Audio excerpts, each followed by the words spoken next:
A big thank you to Squarespace for sponsoring this week's video, but more on that later. So this week on our off-grid homestead, we developed an additional 3 springs on the side of the mountain, hoping to generate a flow rate of around 15 gallons per minute. My goal is to harvest enough water at a high enough altitude to be able to run a ram pump and get this water up to our potential house site. If you don't know what a ram pump is, it's basically just a water pump that's capable of pumping water really long distances uphill 24/7 without any batteries or electricity. The technology has been around for hundreds of years, but the key to getting them to work well seems to be large drops in height from the supply to the pump and a good solid flow rate, since a lot of the water is lost to generate the force you need. So yeah, that's the project. Let's get to it. Freya, let's go. So I realized on the first spring build project that I did that taking the time to make a nice path through the forest is definitely worth it. So I came in with a chainsaw, cut down all of the saplings, all of the fallen slippery logs, and cleared this path. Then I came through with the weed whacker, got rid of all the ferns and grasses, and then finally with the leaf blower.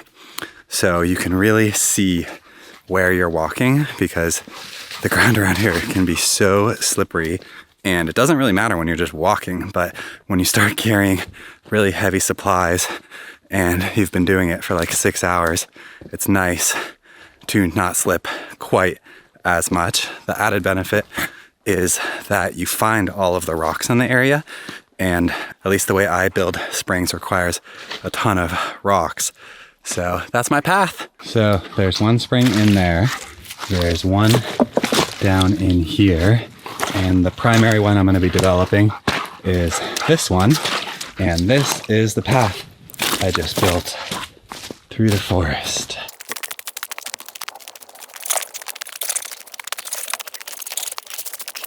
And this is as far as I was able to get the tractor on an old logging road.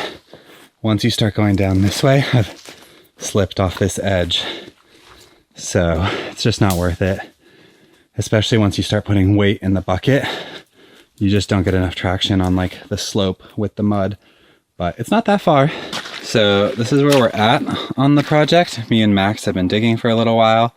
We have water coming out from under that rock and also from under that rock. And what I'm hoping is that once I clear out the earth under this main rock, I can get those to connect and get a little bit more flow out of it.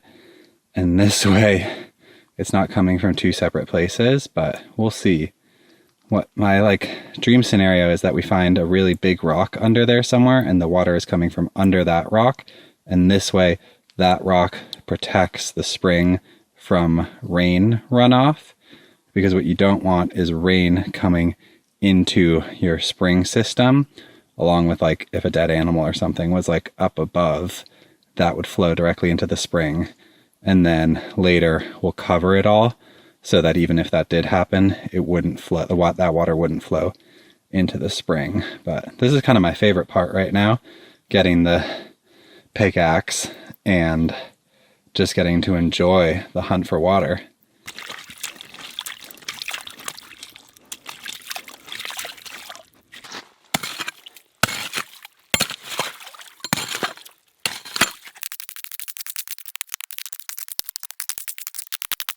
So this is already a really good sign. This ground up here isn't that wet. I mean, the dirt is wet because it's been raining, but there's no water flowing through here. So that's really good.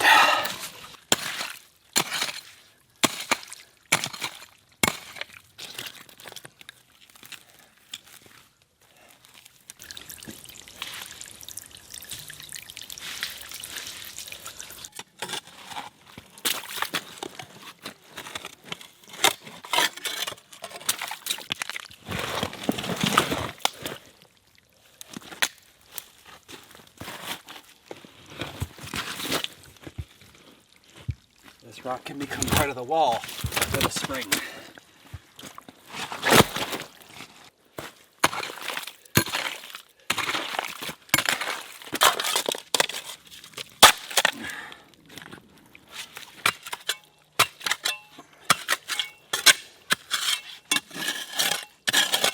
show you what's going on down here. So, this is a very large rock right here, and the spring water is coming from underneath it all over the place. You see how it's dripping from there? Isn't that cool? But it's also coming from up there, and this looks like a pile of small rocks, which is what I don't like, because the water would just trickle through when it rains. So sadly, I think I'm gonna have to move a couple hundred more pounds of material and see what happens up there. But the more water, the better.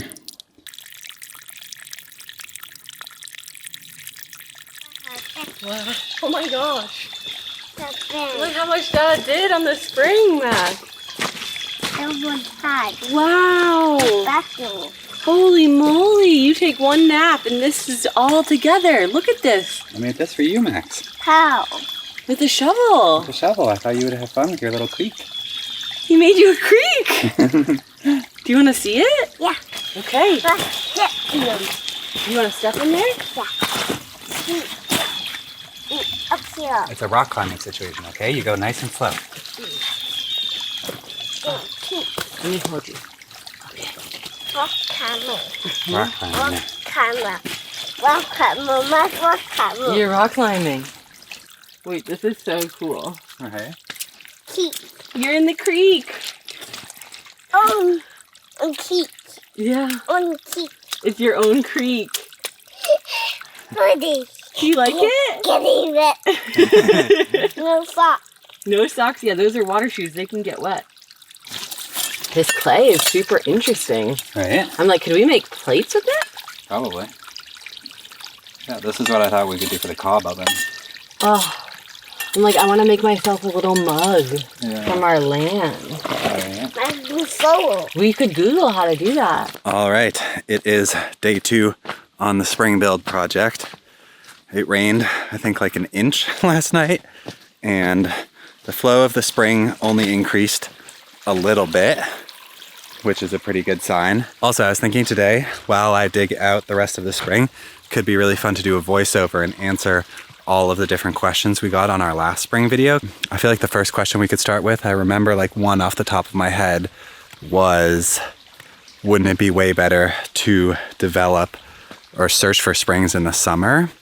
And logically, that makes a lot of sense. You would think that you would want to search for springs in the middle of a drought, but it's actually a really, really bad idea, because the only way you'll find a spring in summer is if you walk directly over it, basically. I mean, you could look for like green areas in the land, but we had like a little bit of a drought this summer and everything is still super, super green. It would need to be like a historic drought in our area for the land to change color that much.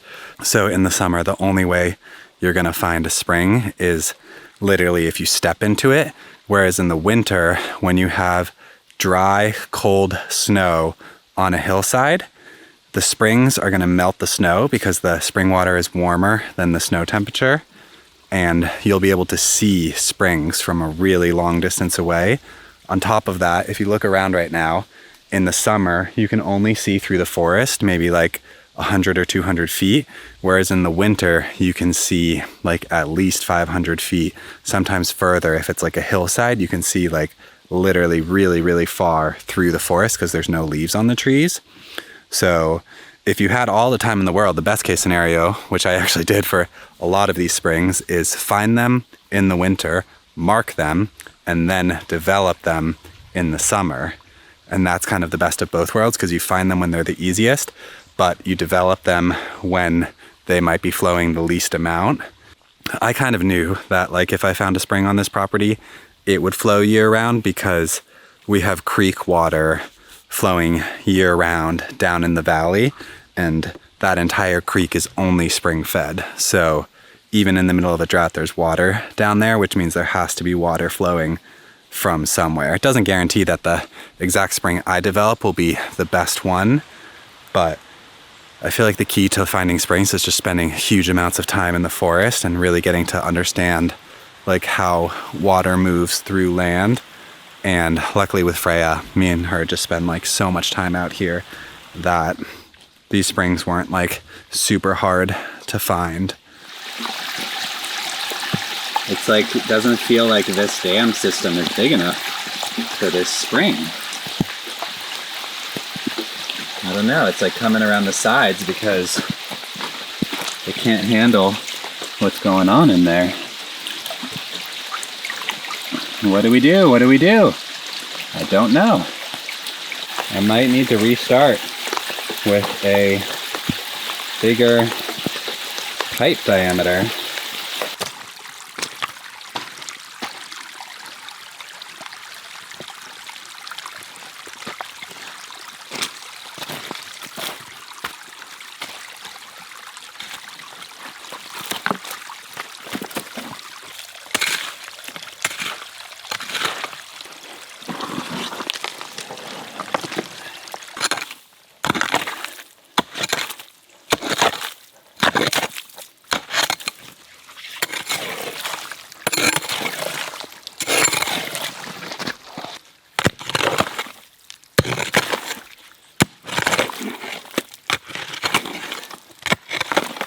All right, so we got water coming from over there and from over there.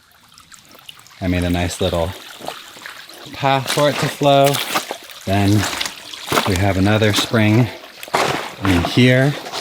And then this is the main one I've been developing, which is coming from under the rock and also up there. If I had a village full of people, I would probably just dig right here because we got a spring, spring, spring. But I don't know. It's safer to just follow the water. And it really could be like multiple individual sources all within the same area. It seems like it would all come from one place, but it really doesn't, because in this spring it comes from the side and also up here. But I built a little dam down there so you could see how much water is collecting.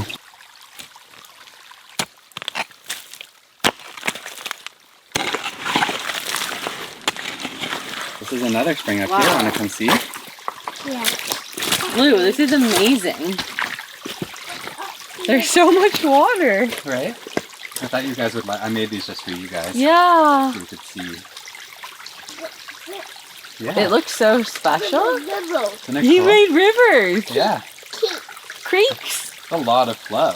Right? Yeah. Especially if you had like all of it in one thing. Like I feel like it would be like, it could be even up to 10 gallons. Right.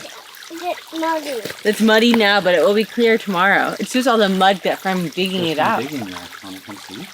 All right, today is day 3 of our spring development project. We have at least 3 springs tapped in this area. I'm hoping that between the 3 of them, we're at like 15 to 20 gallons per minute. It's so hard to tell. Also because when you dam it, sometimes you don't get 100% of the water. So it's like the amount that you see flowing right now might not be how much we have flowing through the pipes at the very end. We'll see. It's supposed to rain a lot today. I guess there's like the tail of some sort of hurricane. I don't really know. I don't really pay that much attention to the weather because it changes so much. It's going to be a really beautiful day. I think developing springs is my absolute favorite thing I've ever done on our property.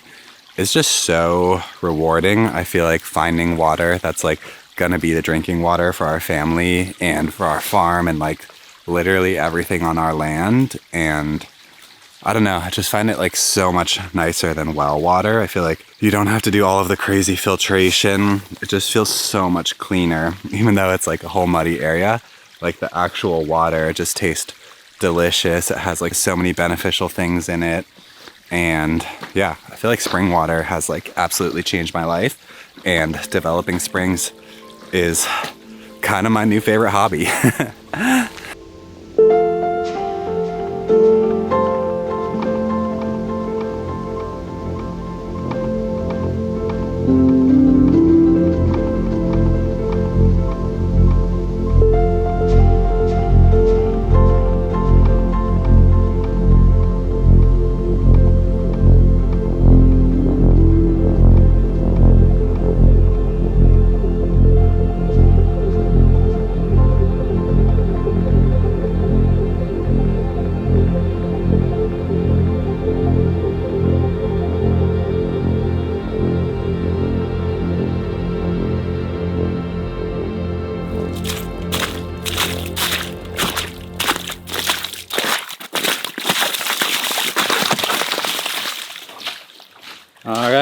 Day 4, here we go. Tractor stuck in the mud. Even more stuck now because that hurricane came through yesterday and put an obscene amount of rain on our land. A ton of trees fell because I think the soil is just so wet, and it was quite windy too. So the combination of really wet soil and high wind speed, I probably heard like 10 to 15 trees fall yesterday, which is a new record for our land. Today, I would finish the first spring if I could, fill it in with gravel, cap it with the tarp, and then fill it in with soil and rock on top to protect it. That's what I would have loved to have done today. But because the tractor's stuck, it's just too much manual labor to get gravel all the way over here by hand in buckets. So what I'm thinking is I'm gonna develop the other 2 springs today and get those dammed up and running. And then we can check the flow rate maybe once all 3 are done. There's really not that much point in checking the flow rate right now. It's better once the springs are capped and once we've had like 2 weeks without rain. That will give us a better idea of the flow rate. I'm thinking that the flow rate from the first spring is around 8 gallons a minute. So yeah, I'm gonna try and reuse the dam from the first spring on the second spring. I like to fill it in with a mixture of hydraulic cement and rock, because it just feels like it will last longer than if you backfill with like clay to build up the dam. And then once you get that thin layer of hydraulic cement, then you can backfill with whatever you want. But you can see in there that this pipe is the correct size for this amount of flow from the spring. The spring comes from in there and also in there. And I feel like this level of concentration works really well for these kits. I think on the other spring, I needed to do my pipe method, and yeah, I don't really know which one I like better. This goes way faster if it works.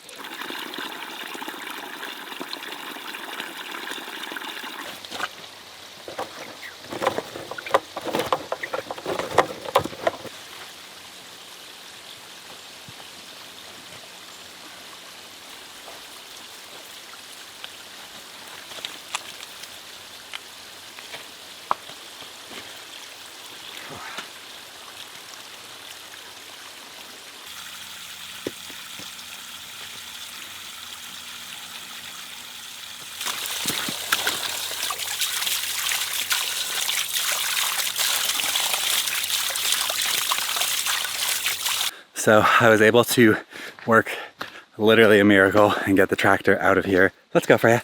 I think the heavy rain shifted some of the mud. I couldn't even film it. It was like such an intense experience.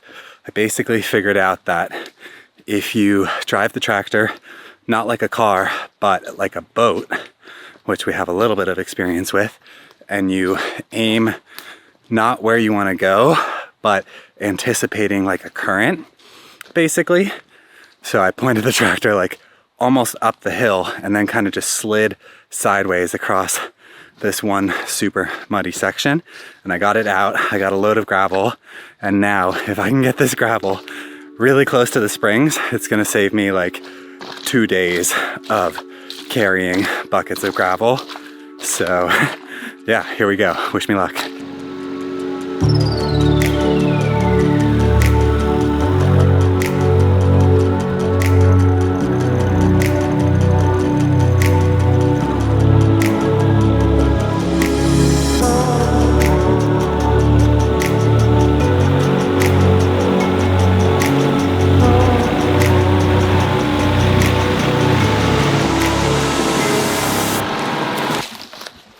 All right, we are really stuck.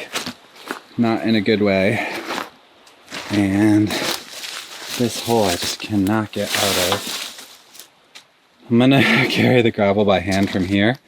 It's really not that far to the spring now.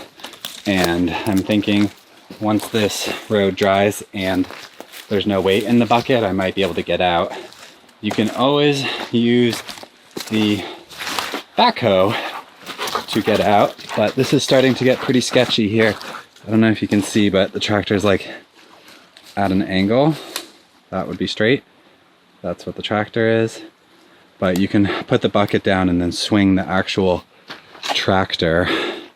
But I'm gonna wait to unload the weight first, let the road dry, and then I'll figure out how to get this tractor out of here this did at least save me an obscene amount of lifting.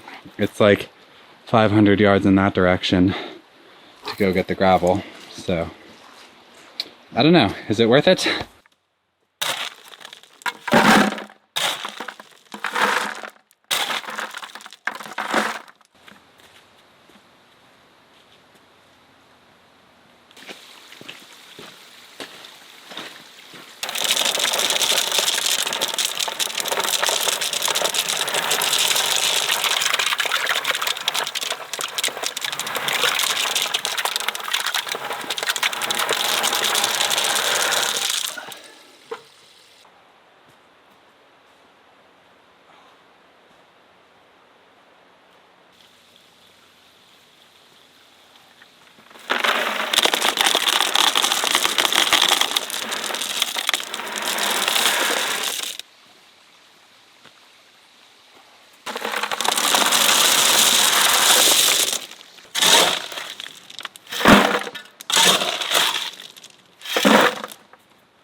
I feel like I thought that middle one had more.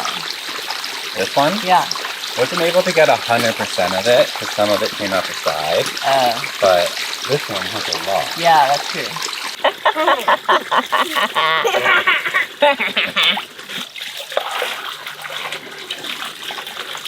Can you pull it up? Yeah. You can pull it up. You can pour it in there.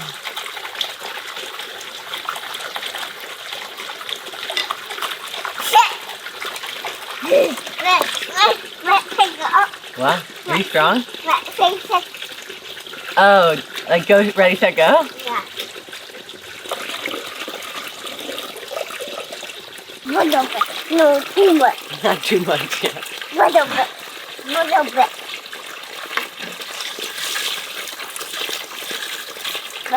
Let me shake. Let's do jumping shake. Let's go jumping shake. Jumping shake.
No way. You picked that up at Home Depot? You got it. Yeah. Wait, You got a knife, yeah. what time?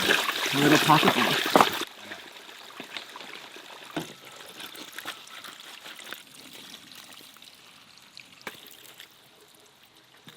All right, all 3 springs are tapped. It's a little bit inefficient right now, 3 lines running down the mountain, but I'm waiting on some parts for the spring box. And what I really want is for this area to dry out because I think there might be 1 or 2 more springs in here. And the only way to see that is to pipe these springs away, and then this area will dry out, and then the area that's wet will be the areas that I missed. Like for example, right here, I know I missed a little bit in this spring. I can tell already there's a little bit of water flowing there, but the long-term plan is to install a ram pump down the mountain. So this whole plumbing situation right now is just temporary. I like to tape the lines to a tree so that if something happens, they don't yank out the plumbing up there. So this is where our spring water normally flows out of. I think when I connected the lines, there's like weird things that happen with like the dips in the hose and air in the lines. I don't like fully understand it. I think because the water doesn't only flow downhill, it also flows uphill in a couple sections. Sometimes air gets trapped in those sections. And I think I heard like one of the fittings explode off with all of the new water that's flowing through. So we just got to retrace. Follow the hose, follow the hose. Make a lot of noise for the bears. What is going on over here? I don't even remember this. I guess I added a T in to, I don't know why. But this part shot off. So I think I forgot to glue that piece of pipe together, which is why it shut off. So one way to tell if water's flowing in a black pipe is just by weight. And you can hear it. I think it's flowing. All right, here we go. Yahoo! Wow, that is some water pressure. That's a lot of water.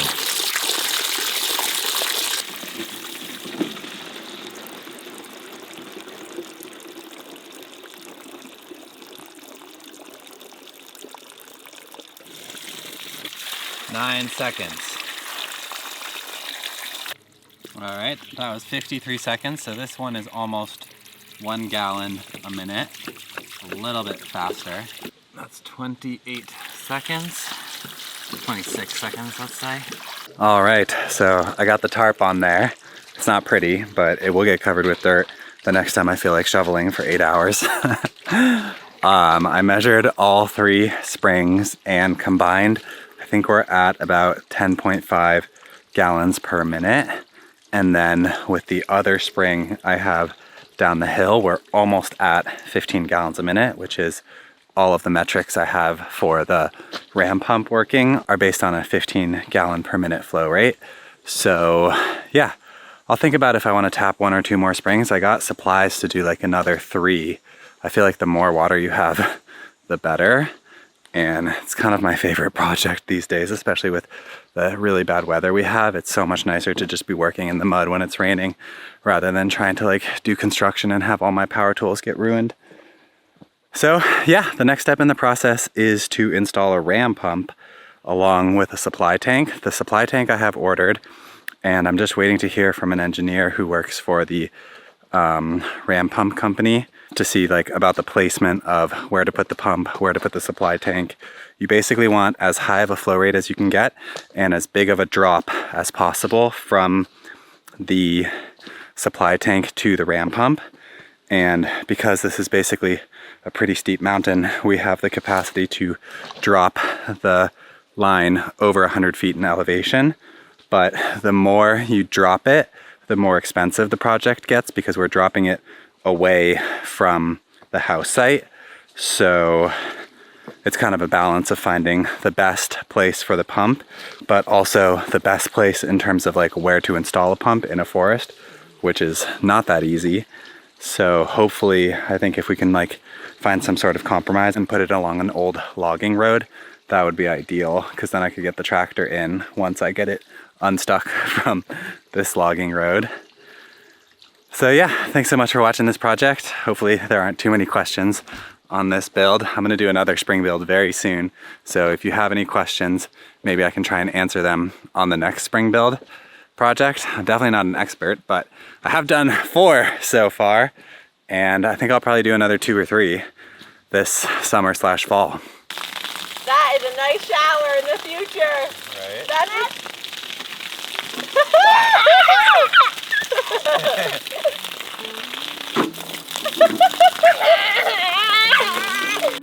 A big thank you to Squarespace for sponsoring this week's video.